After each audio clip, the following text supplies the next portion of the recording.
अस्सलाम वालेकुम। तो आज का जो हमारा टॉपिक है, बेस थ्योरम। पहले मैं आपको बता के सारा बोर नहीं करता। हम ऐसे करते हैं, हम एक एग्जांपल करते हैं और उसी के साथ उसकी एक्सप्लेनेशन भी देखेंगे।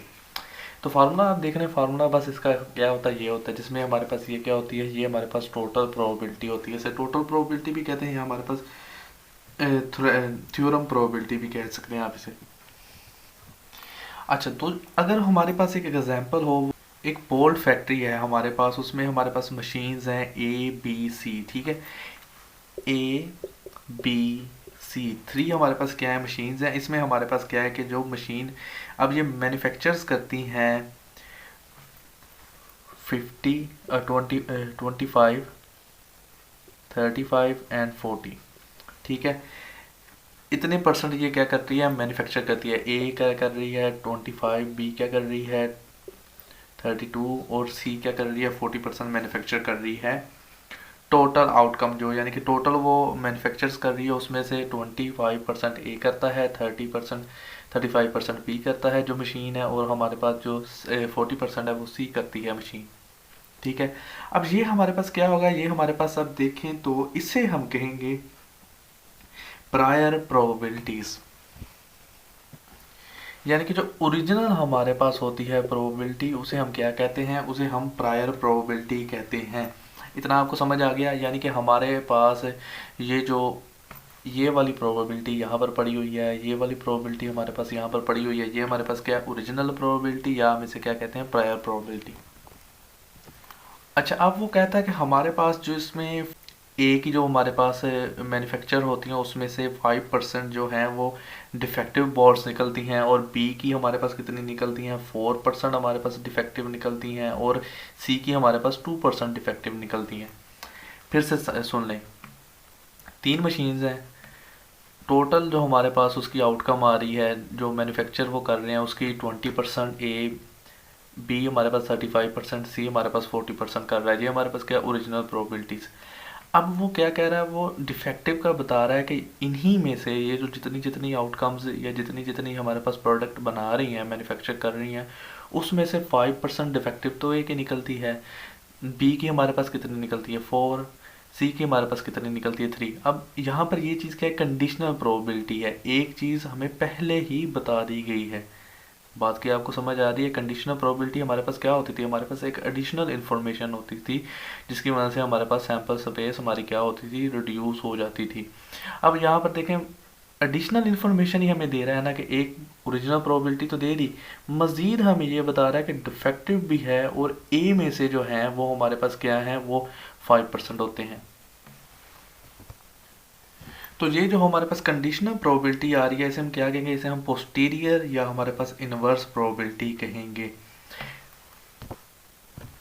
अच्छा, अब क्वेश्चन में हमें वो कहता है कि अगर एक बोल्ड। रैंडम हमारे पास सेलेक्ट की गई है, और वो यानी कि फाउंड हुई है कि वो डिफेक्टिव है। अब ये बताना है कि अब इस चीज़ की प्रोबेबिलिटी बतानी है कि bold came from. Machine A, machine B and machine C. यानी कि आप देखें, एक बुलेट को किसी ने रैंडम सेलेक्ट किया और उसने देख लिया कि वो क्या है, डिफेक्टिव है। अब ये बताना है कि वो एक दफ़ा ये बताएं कि वो अगर मशीन ए में से आई है तो उसकी कितनी प्रोबेबिलिटी है, डिफेक्टिव वो ए में से सिलेक्ट की गई हो।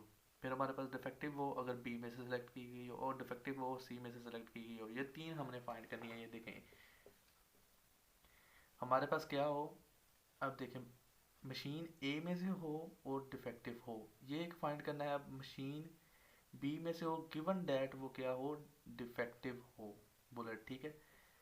मशीन सी में से यानी कि वो उसने प्रोड्यूस की हो, और हमारे पास क्या है कि वो डिफेक्टिव हो।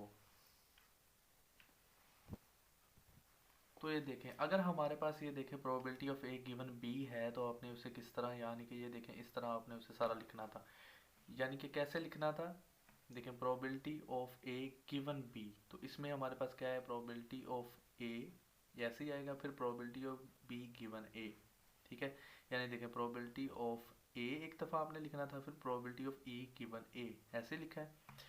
मजीद ये नीचे जो हमारे पास है, इस तरह आगे देखें ज़रा।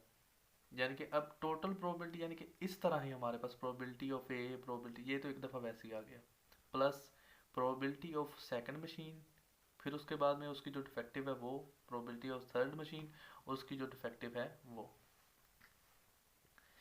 अब ये मैं कह रहा हूँ ये आपको अभी पता चल जाएगा। ये हमारे पास क्या है, हमने पहले क्या टोटल प्रोबेबिलिटी, तो टोटल प्रोबेबिलिटी ये है हमारे पास, ये देखें ये सारी की सारी हमने नीचे हर दफ़ा लिखनी है। यानी कि अब जब हमने ये फाइंड करना है इसके नीचे भी ये सेम आएगी, और जब हमने ये फाइंड करना है इसके नीचे भी ये सेम ही आएगी। चेंज क्या होना है, ये ऊपर हमारे पास नोमिनेटर वाली वैल्यू चेंज होगी। जब आप देख रहे हैं आपने प्रोबेबिलिटी ऑफ, यहाँ पर आपने क्या करना था, प्रोबेबिलिटी ऑफ बी, फिर इसे आपने मल्टीप्लाई करना था probability of E given B. ठीक है, ये स्ट्रेट लाइन। आगे तो आपने सिर्फ वैल्यूज ही पुट करनी है और आपके पास आंसर आ जाएगा। एक दफ़ा फिर समझ लें आप कि इसमें होता क्या है। आप देखें पहले ओरिजिनल प्रोबेबिलिटीज उसने बता दी, मैन्युफैक्चर कर रही है मशीन, ठीक है, 3 हमारे पास क्या है उसकी वैल्यूज उसने बता दी, 25%, 35%, 40%।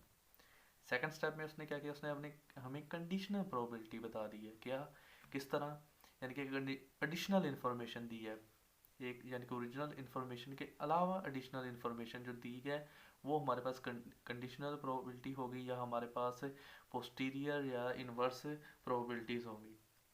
तो वो क्या थी, उसने कहा कि 5%, 4% और 2% ये जो मशीन्स हैं ये क्या है, डिफेक्टिव पीस बनाती हैं। ठीक है, यानी कि अब हमें पहले ही पता है कि जो ए से बन के आएंगे पीस उसमें से 5% क्या है, डिफेक्टिव हैं। जो बी से बन के आएंगे हमारे पास मैन्युफैक्चर होंगे उनमें से 4% क्या है, डिफेक्टिव होंगे। जो सी से बन के आएंगे उनमें कितने 2% डिफेक्टिव होंगे। ये एडिशनल इन्फॉर्मेशन होगी, यानी कि देखें डिफेक्टिव होंगे गिवन डैट ए, डिफेक्टिव होंगे गिवन डैट बी, डिफेक्टिव होंगे गिवन डैट सी। समझ आ गई आपको। थर्ड स्टेप में आपने देखे उसने कहा है कि एक हमारे पास बोर्ड जो है वो सेलेक्ट की गई है, उसके बाद में क्या है वो अब आपने देखनी है कि जो सिलेक्ट की गई है एट रैंडम और वो निकली डिफेक्टिव है। ठीक है, तो अब चेक करना है कि वो कौन सी मशीन से आई है। मशीन ए से आई है तो उसकी प्रोबेबिलिटी निकाल के दें।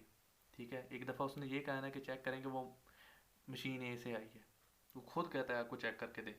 तो आपने उसके लिए क्या करना था, ए के, यानी कि आपने अब ये देखना है कि वो ए है, प्रोबेबिलिटी ऑफ ए, यानी कि जो हमारे पास प्रोडक्ट जो उसने बोल्ड उठाया वो प्रोबेबिलिटी ऑफ ए उसमें से आया, गिवन डैट वो क्या है, डिफेक्टिव है। मशीन ए से बनी है और गिवन डैट क्या है कि वो डिफेक्टिव है। इस चीज़ को हम मालूम कर रहे हैं। ठीक है, इस तरह मशीन बी में से बनी है जो उठाई गई है और गिवन डैट क्या है वो डिफेक्टिव है। मशीन सी में से बनी है और गिवन डैट क्या है वो डिफेक्टिव है। ये आपकी बुक के ऊपर एग्जाम्पल है 6.34। ठीक है, आप इसे देख सकते हैं 6.34। अच्छा, यहाँ पर आपको ये सारा समझ लग गया आप ऐसे कैसे करना था आपने, आप इसके सिर्फ पुटिंग करके आंसर निकाल सकते थे। अब देखते हैं हम इसे थोड़ा सा, जो हमारे पास अगर ट्री डायग्राम के जरिए आप देखना चाहते हैं, देखें पहले हमारे पास 3 मशीन्स, उसके बाद में उनके जो डिफेक्टिव आ सकते थे, ये देखें डिफेक्ट आने की प्रोबेबिलिटी, डिफेक्ट ना आने की प्रोबेबिलिटी, आने की प्रोबेबिलिटी, ना आने की प्रोबेबिलिटी, आने की प्रोबेबिलिटी, ना आने की प्रोबेबिलिटी।